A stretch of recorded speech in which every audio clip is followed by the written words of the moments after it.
June 3rd, 1935. The Normandie, $60 million luxury liner, comes to America on its maiden crossing of the Atlantic, an event that occasioned a marine demonstration that will live in history. Whistles blew and sirens shrieked a mighty welcome to the new Queen of the Seas. The famed skyline of America's greatest city formed a fitting background for America's greeting to one of the most stately ships that ever crossed the Atlantic. 6 years later, shortly after the United States entered the war, the Normandie was seized and placed under naval guard. Hundreds of civilian workers were put aboard the Normandie, renamed the USS Lafayette, to strip the vessel of its costly furnishings and to prepare it for war duty as a United States transport.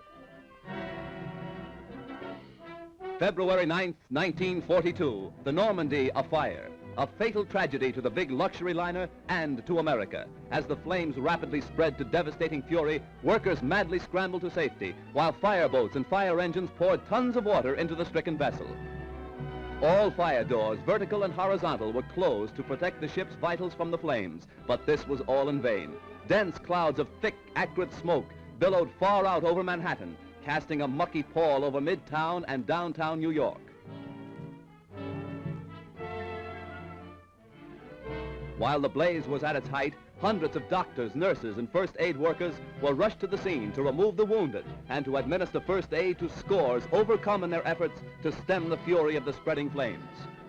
Millions stood in awe when the Normandie first reached America on its triumphant maiden voyage. Again, millions lined the New York and New Jersey shores to sadly observe the passing of the doomed and ill-fated ship. Rear Admiral Adolphus Andrews, Commandant of the 3rd Naval District, ordered all hands ashore to save the lives of those who were heroically battling to keep the huge liner upright. Hour after hour, tons of water were pumped into the Normandie, causing a bad list to port, as strong hawsers snapped and tugs strove to push the giant vessel close to the wharf.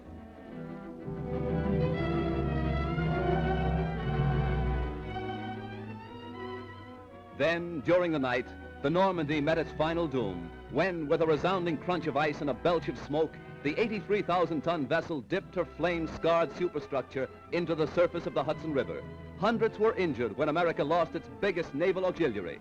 Millions of dollars of damage has been done, and thousands of man-hours of labor have been nullified.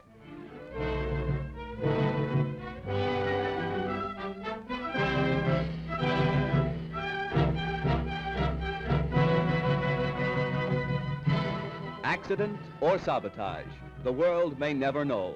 But the fate of the luxury liner Normandie, rechristened the USS Lafayette, is one of the major catastrophes of our day.